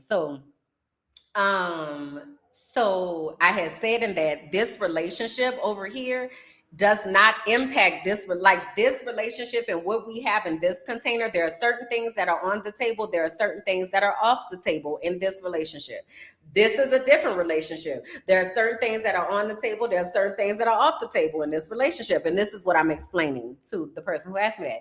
So then they were like, well, this kind of sounds like relationship anarchy. Like you want to give equal priority to every relationship and not prioritize the romantic relationship as the winning prize. And I was like, I don't know. I've never heard of that before, but let me go see. So that's what I want to talk about. And I want to preface all of this with saying I ain't no expert. I just found this out like 2 weeks ago. Okay. And I've been looking at the things and I was like, I'm fit to talk about this with the people because it gets the people going and it's questions that we need to be asking ourselves about how we show up in relationships. Okay. So I'm not presenting myself here as an expert on this, child. I'm doing the research right with you. All right. So if y'all got questions, child, put them in the chat. And we can get those answered or put them in the comments if you're watching this in the replay and we can learn together. Okay. I'm trying to say I'm over here being nosy, try to be having conversations in the comments and but then they be taking me off track. So I gotta stay focused too. Okay. So let me see. Okay, there it is. So I'm gonna take us over here. I found what I have learned in this time is that relationship anarchy is rooted in the how do I want to call it? Not subscribing to hierarchies. Like that's what's at the root of it, is not wanting to have hierarchies. And so as you get down, that's where it goes. Like if you keep getting deeper and deeper into it, it's going to land at the hierarchy situation. Okay. Um, and see, this is what I'm talking about. Embrace all that is you. Okay, wait, y'all got questions. Hold on. Did they explain why a romantic relationship should be the prize? I don't think anybody explains that, but when I'm talking about the intersections of all these things in church, is definitely, especially for women, that you're waiting to be chosen because he who finds a wife finds a good thing.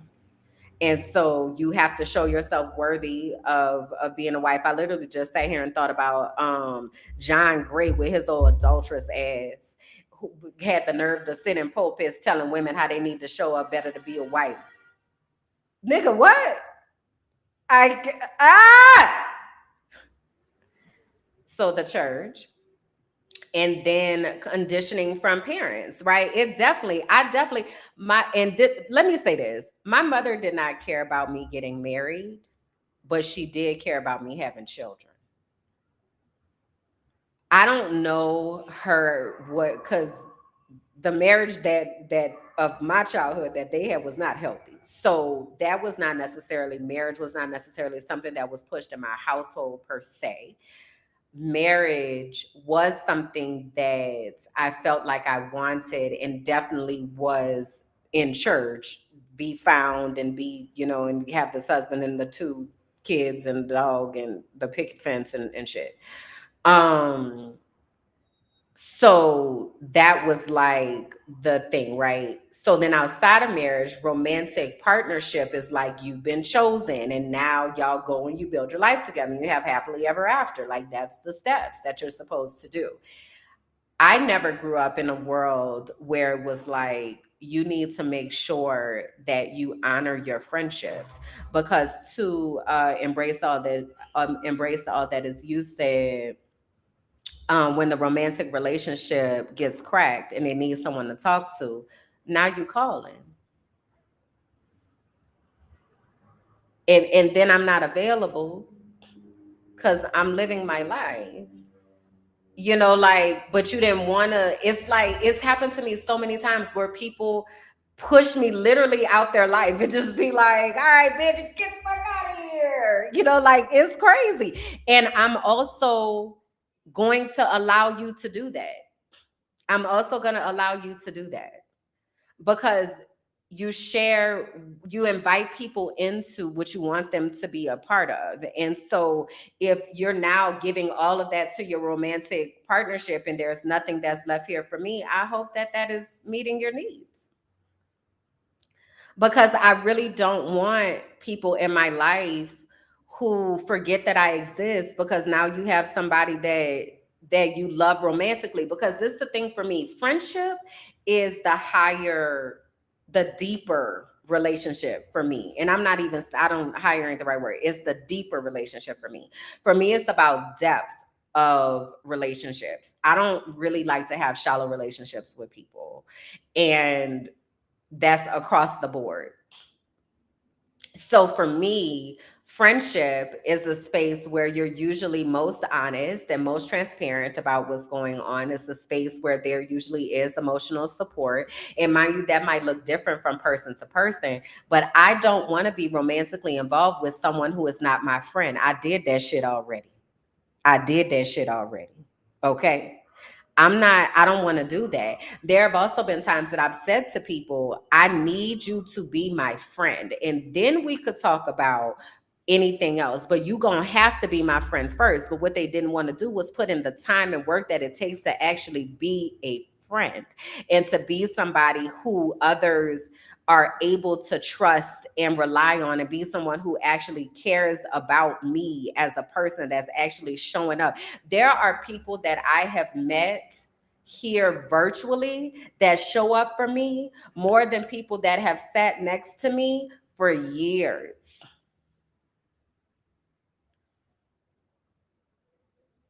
So I want to attract people that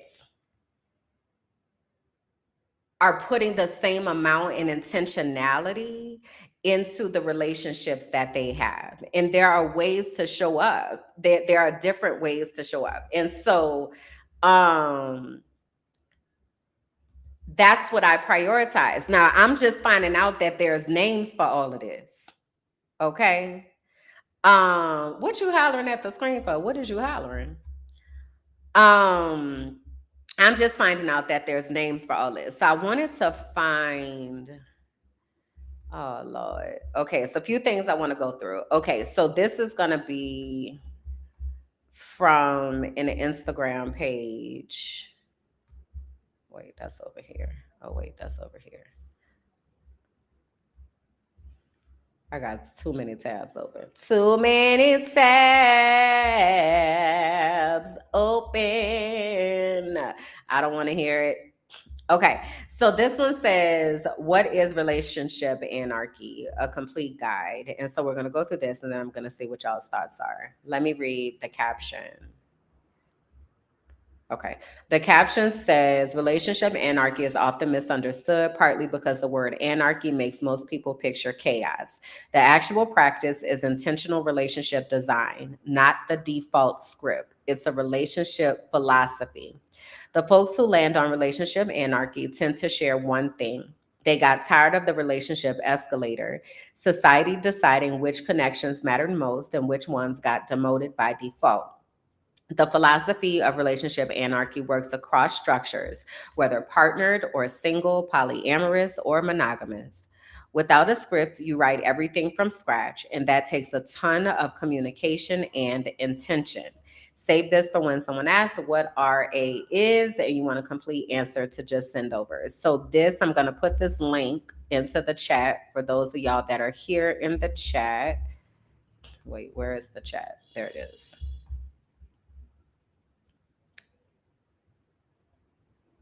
Oh no, we're still here.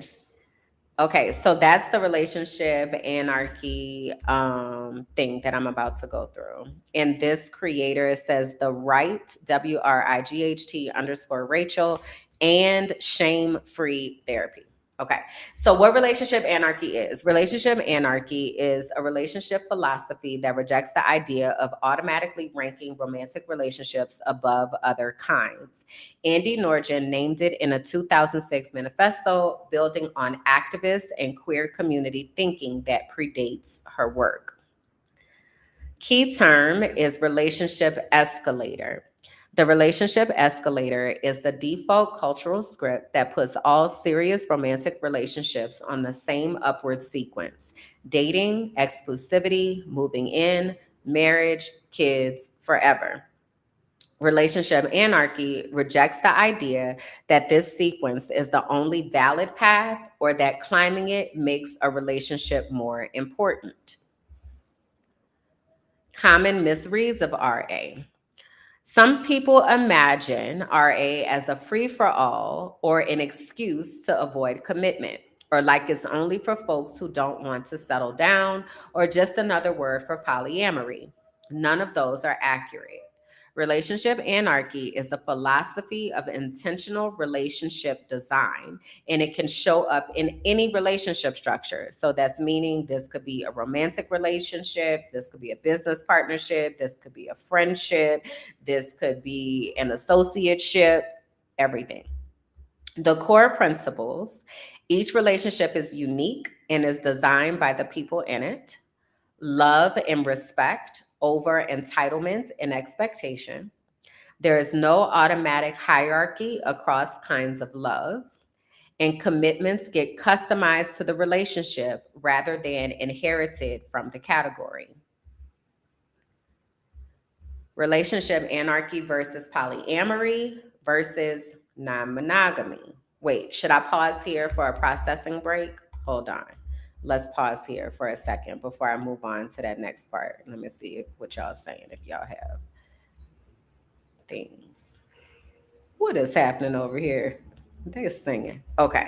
So I did want to insert where when it was talking about the different types of relationships and the fact that this is in any structure. This is not just about romantic. I hope we know that we have relationships that are not romantic. We have friendships, we have family relationships, right? So the idea of relationship anarchy is looking at each of these relationships without the title. I'll give you an example. So you all may have heard me talk about my uh lack of relationship with my mother.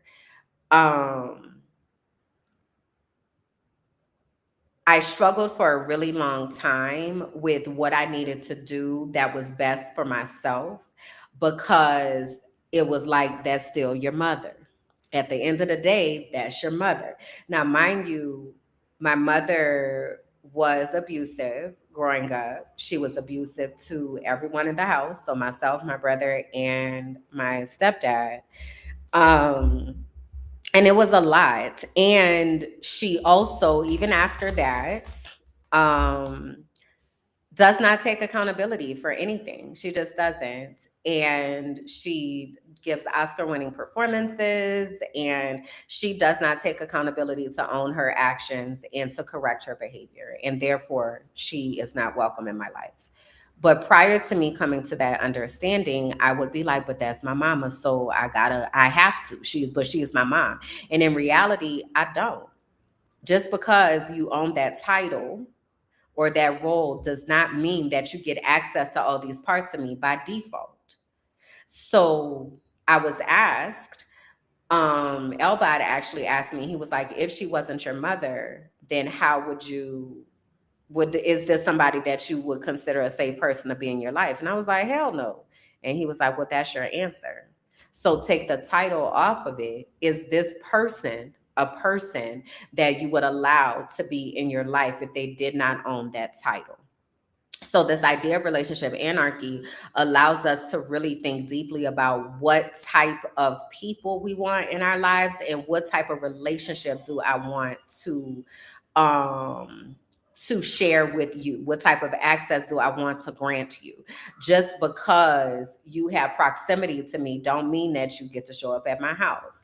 There might be somebody who lives in another country that does get to show up at my house because they have that relationship, right? So um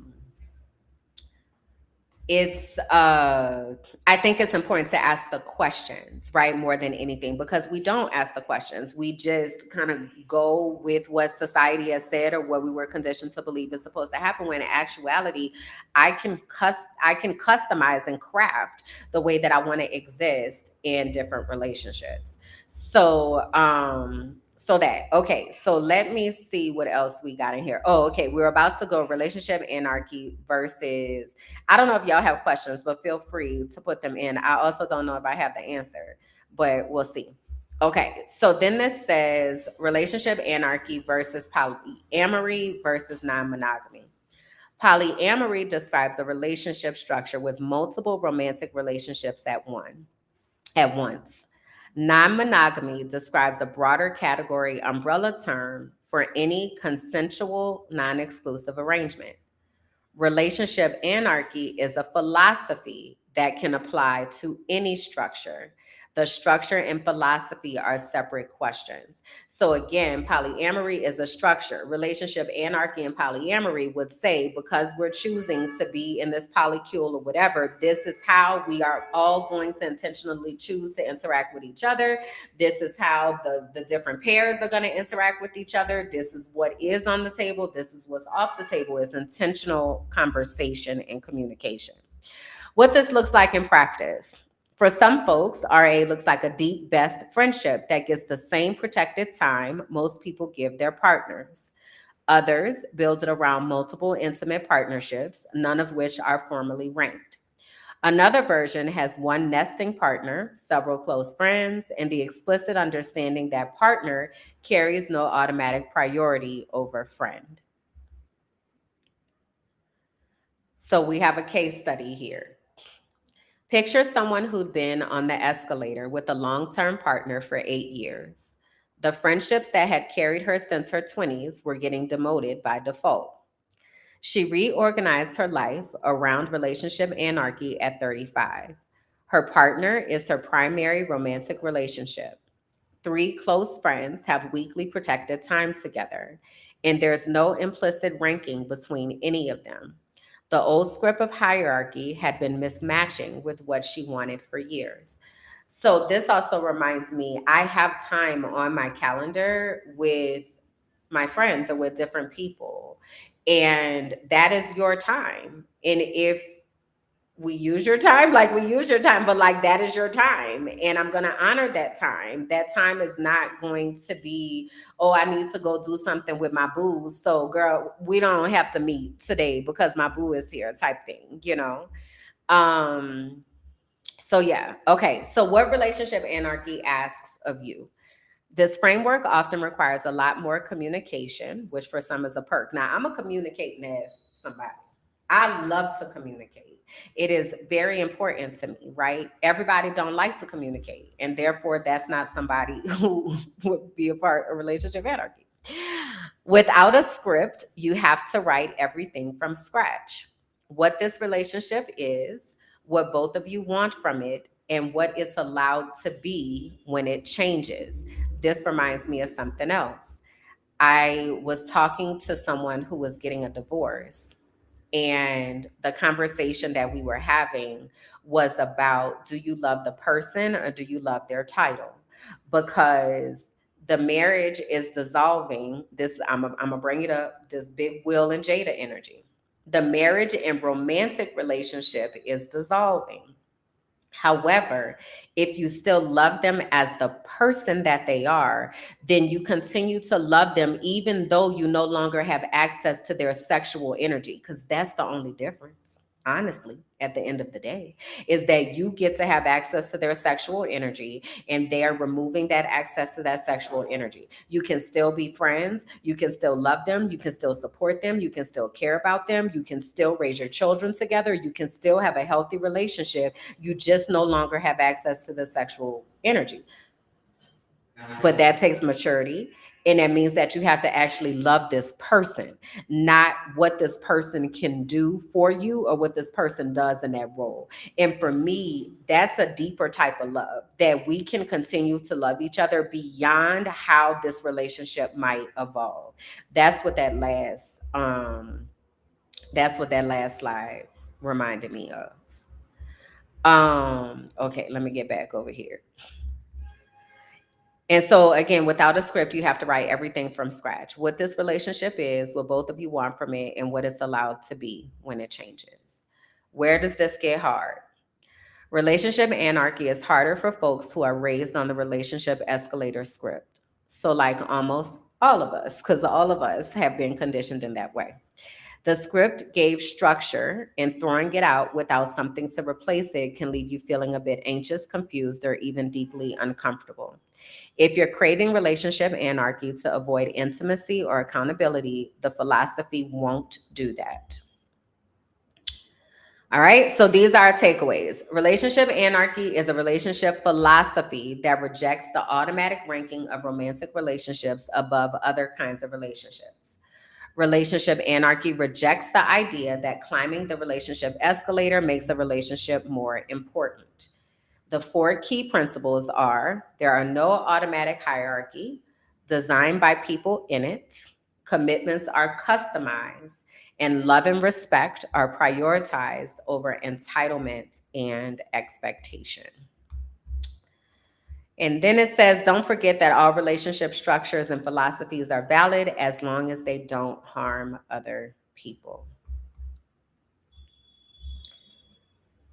So, this is the journey that I want to take here over this time of talking about how this idea of relationship anarchy evolves. I've been collecting resources. There's a resource I want to share next week that has, well, actually, let me see. I have a few minutes. I might be able to find it. There's a resource that I want to share that gives like the tools, the questions or question stems or categories, if you will, that we can pull from to start having conversations about what we want, excuse me, what we want the relationships around us to be and what we want them to look like and sound like. So let me see if I can find that right quick. Hold on.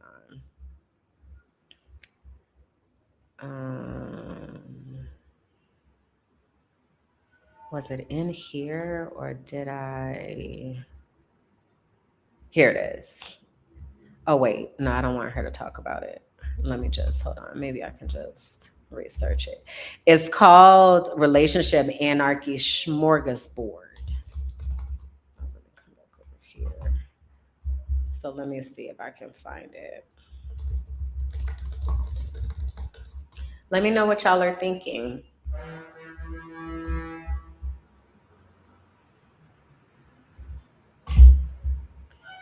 Okay, I need one that's going to be big enough for me to see now, y'all.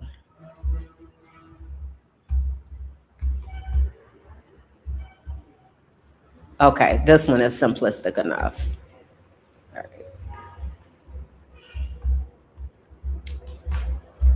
Respect means something different to every single person on the face of the planet.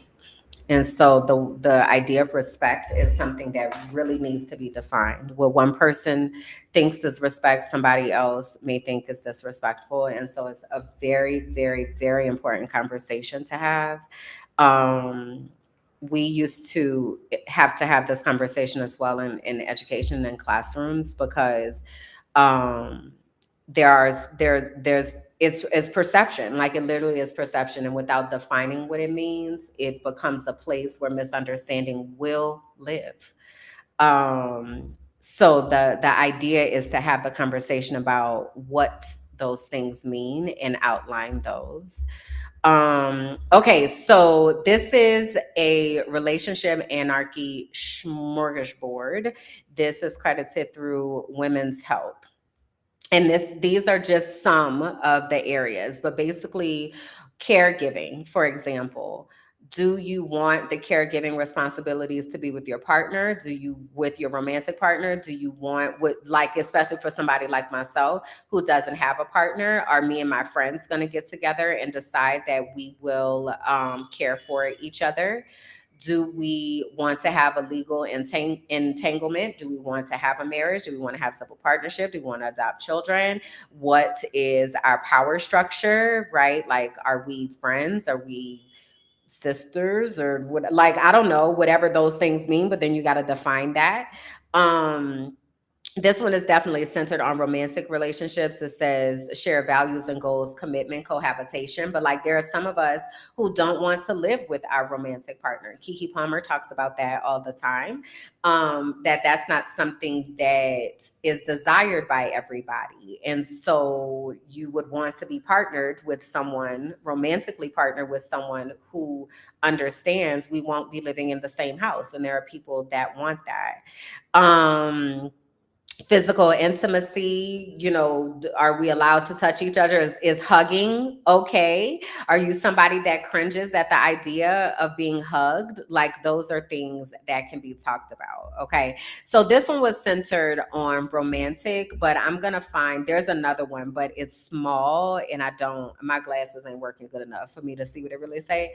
But that's the one I want to share next week, is the relationship smorgasbord. What I would like for you to do for your homework, for your soul work this week, is to start thinking about what relationship that you want to have an intentional conversation about, and with the other person or persons that are involved, and what are the places that you want to find some clarity in those relationships.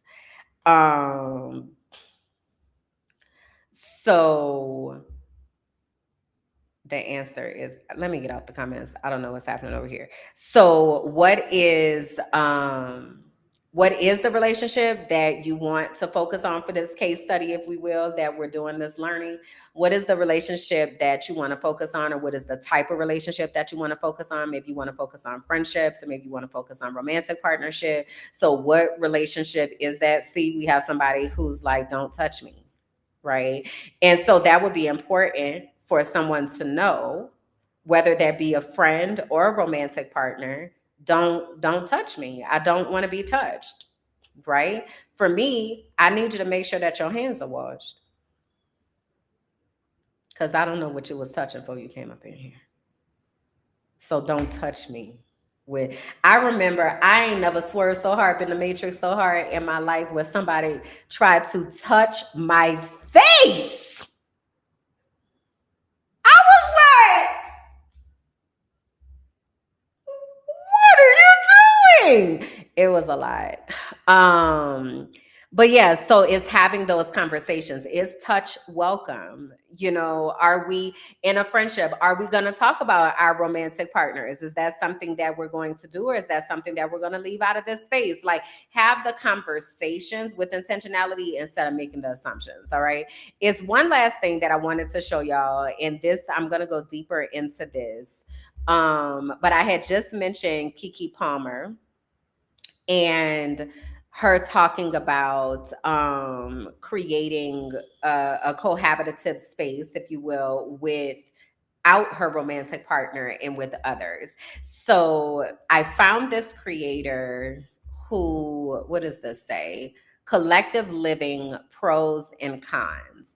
Now, this is something I've been on for a minute, but also in phases of like collective living and what that looks like and sounds like. So I just want to play just a little tad, and then we're going to talk about this next week too. Hold on.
So I want to kind of explore that idea of there was no sound.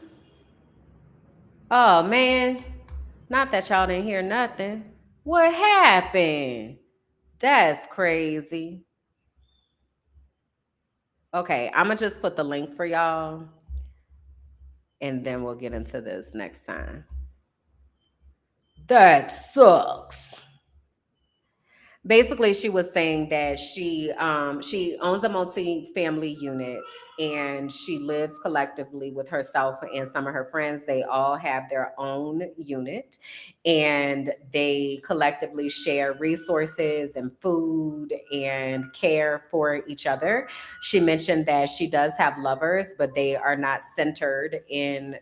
That's crazy. They ain't have no sound that whole time. That's wild. Wild. But again, I'll put the link in the description. But she said that she still has lovers, but they are not prioritized in the home. And they that's a different type of relationship. So in where she lives, she's building collectively with her friends. And so I'm curious about what that might look like. Now, mind you, we are building virtually, but what that looks like for us to think about our end of life plans, thinking about our friends, and not necessarily with the romantic partner being the one who is in charge of everything. Maybe they're not the best person to handle the things. Maybe you just want them to grieve.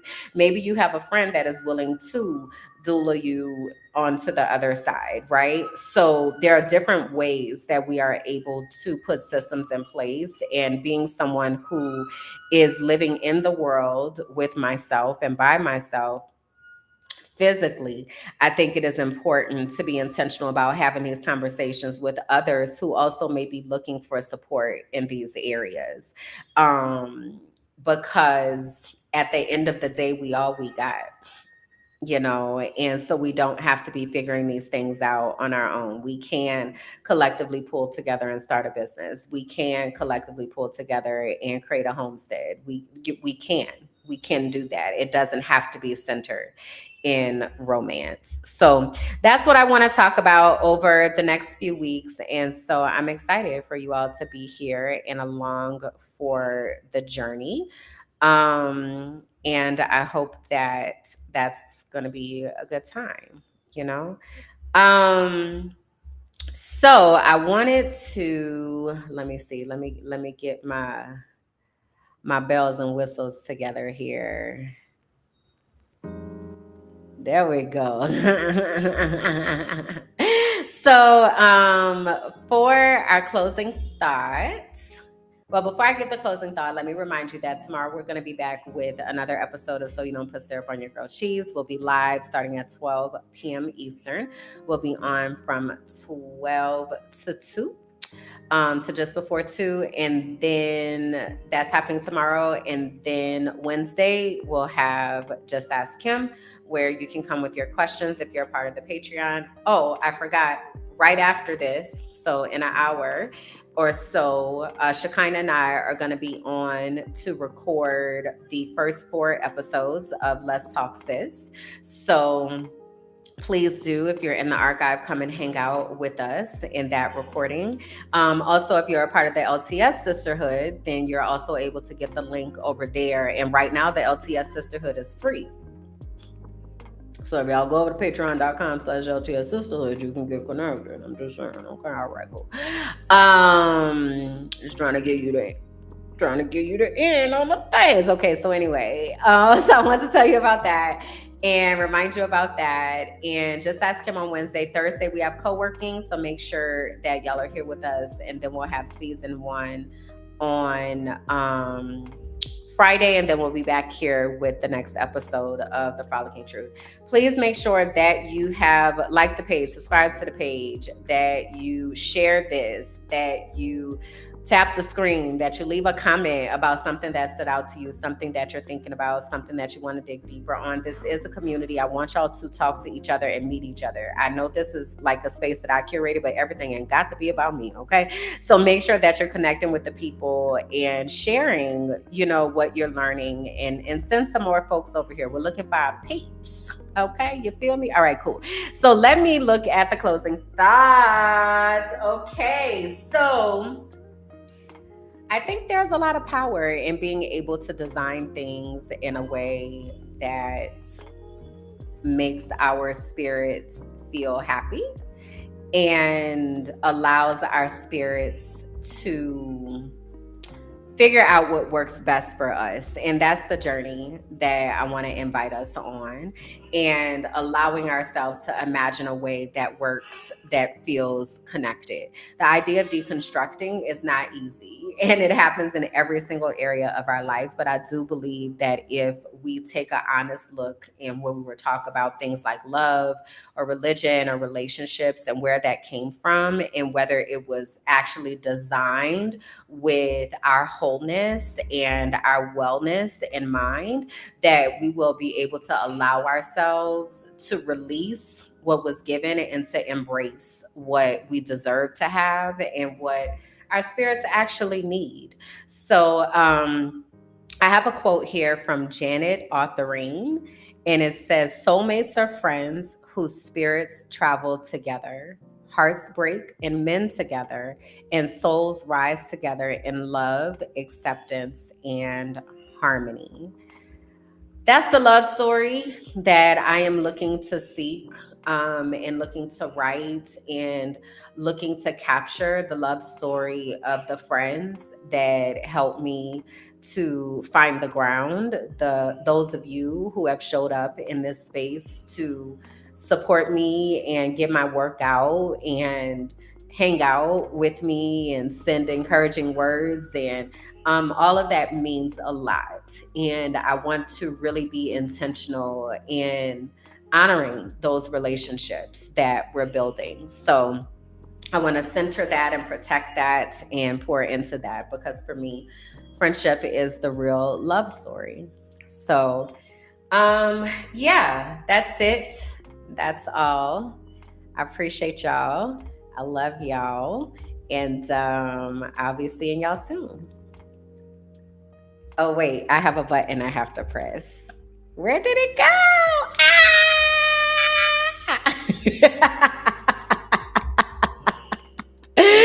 This is so funny because I be having the things ready and then it don't be wanting to work. Okay, I'm gonna do this one instead. I tell you, where's production? Where is production when you need them? Goodness gracious. Okay, I think we got it now. Okay, bye guys.